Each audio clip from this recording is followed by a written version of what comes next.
Ladies and gentlemen, I want to introduce you. I'm very happy to introduce you to my very good friend, my student, my coach. He's taught me more than you can imagine, Mr. Ali Reda. Please, let's give him a big round of applause.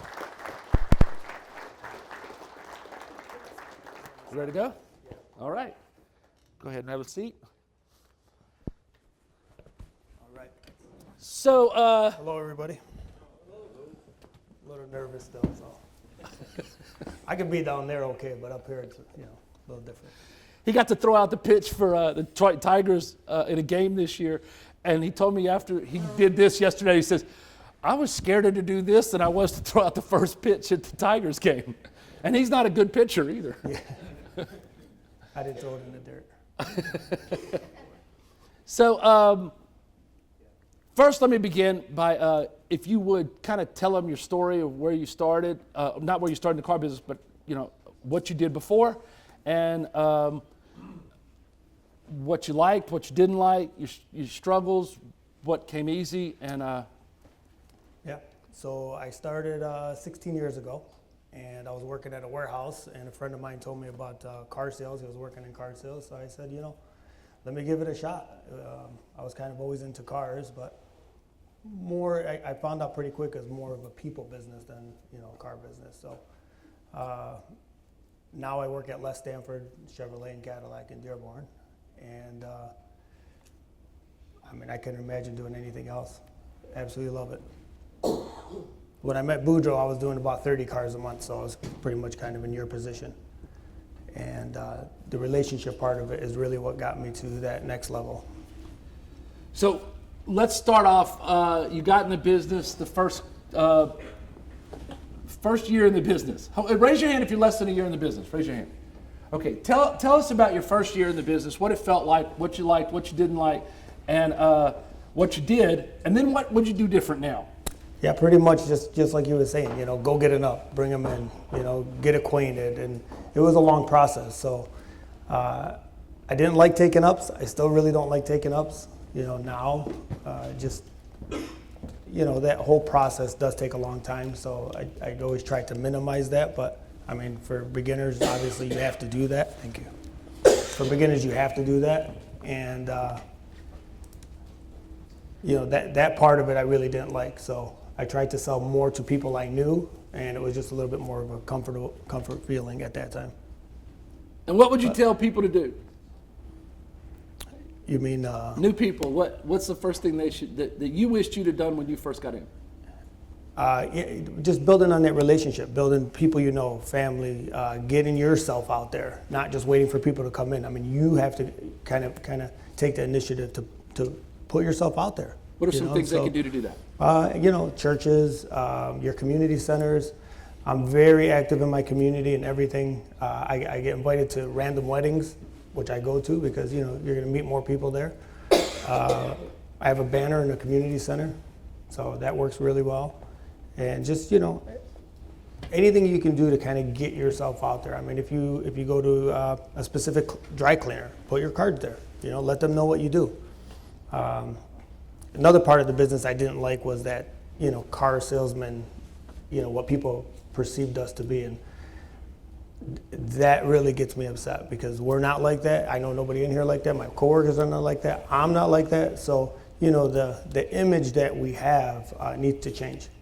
And I think once that changes a little bit, people are going to be more comfortable coming into dealerships and believe in you right off, right from the beginning.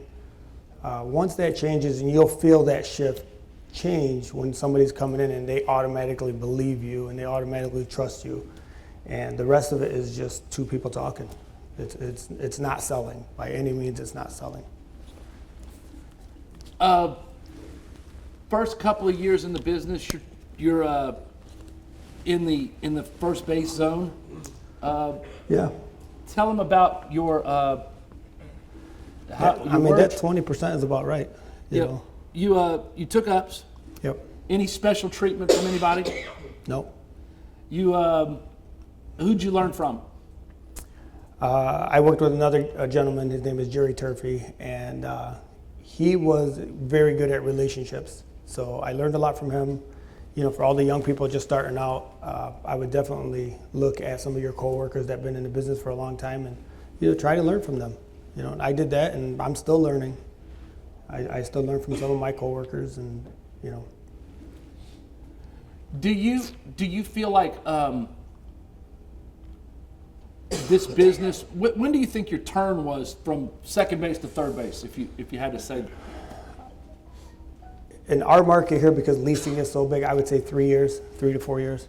Yeah, the three year was a good turning point, because then you start getting repeat customers, you start getting people coming back, and the referral business started growing a little bit. What was the best close you used? Really, I don't think you need a close. I mean, they're coming in, they're just, it's more personal. So if your friend comes in to buy a car from you, do you have to close them? I wouldn't think so. Yeah. So let's go to the high achiever thing. Clarity.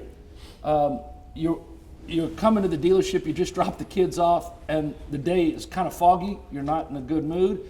How do you get in a good mood? How do you get your mind right? You definitely have to leave everything at home. So can't bring any of that stuff to the dealership. Whether it be music, whether it be whatever kind of gets you in that positive mood.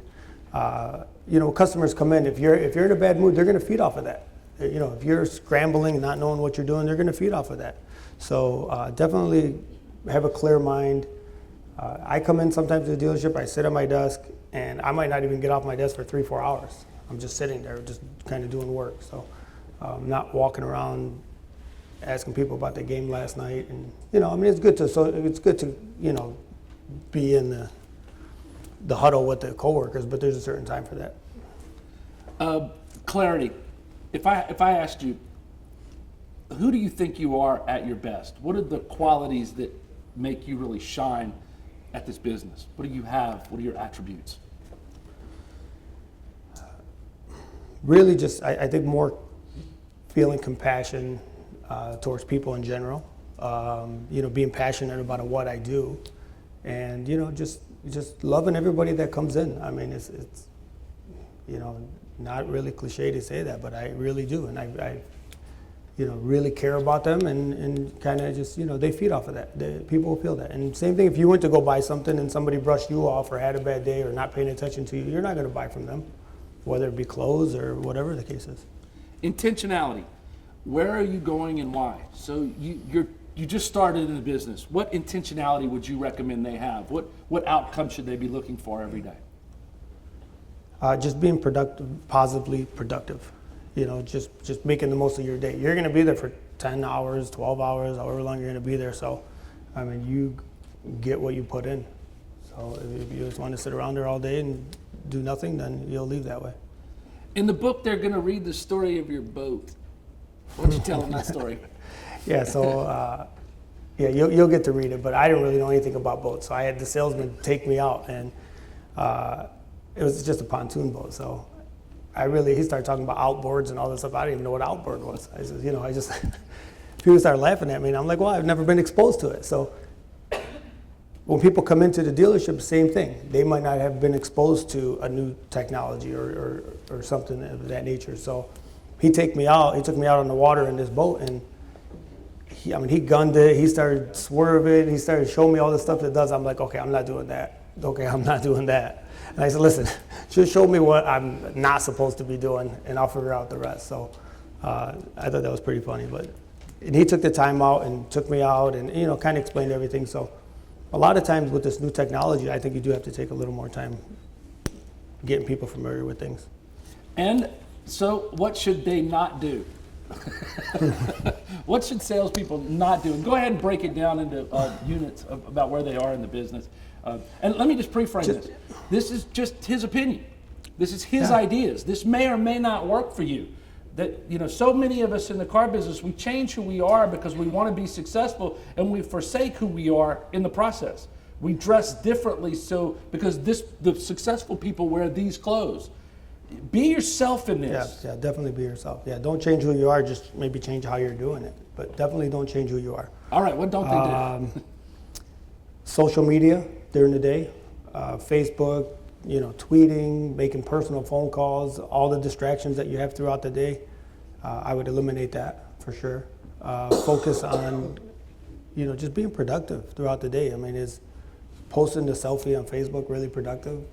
I mean, if you're advertising on Facebook, I agree, it's a good form of advertisement, but not, to the point where you're just on it all day and it's just distracting. Anything that's distracting, I would eliminate it throughout the day. I don't have any distractions throughout my day at all.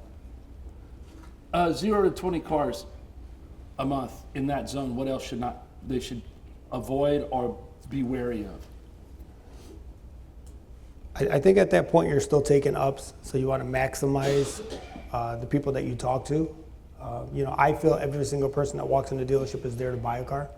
I know a lot of people, I hear it all day in the dealership where, oh, that guy's not buying, or that, I don't get that. So I take everybody serious that comes in. And do you believe everybody's going to buy? I believe everybody's going to buy. Yeah, I believe everybody's going to buy. They might not buy from you that second or that day, but they're definitely going to buy. And sometimes you leave an impression on somebody and they might send somebody else in to see you. They might not buy that day. They might not be able to buy that day. But if you leave an impression, they'll be back. Who here sells more than 20? Raise your hand if you sell more than 20. What should they do? It sells more than 20. More than 20. 20 to 30. What should they not do? What should they not do?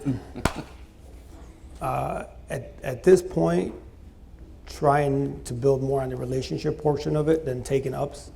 I think that's gonna help out a lot. Yes, let me add to that. You want to stay focused on your relationship. You want to be engaged with your relationships. You want to be part of people's lives in whatever way you're part of life anyway. So, for me, it was about cooking and going to the kids' school. I was big in the kids' school. And so I was involved in everything. So every teacher knew me, the administration knew me, the other parents in my kids' classes knew me. And so that was my engagement. And without any effort at all, we'd be making nachos or something at the basketball game, and they'd say, "Man, Boudreaux, I think we need to get a car soon." And I'd say, "Man, I'm happy to help you. Look, what you driving now?"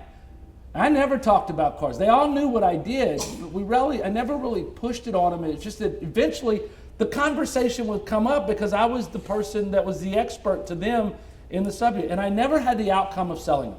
I always had the outcome of helping them. And I think that mindset, they felt that mindset. Would you? Yeah. It's not selling. At that point, it's definitely not selling anymore. You'll start to realize that people are engaging the conversation with you rather than you engaging it with them about what you do. So I go to these, if I go to a wedding, and there's hundreds of people there, they're coming up to me asking me about cars.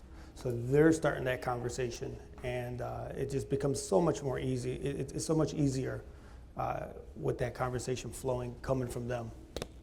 Yeah, so it's back to getting yourself out there.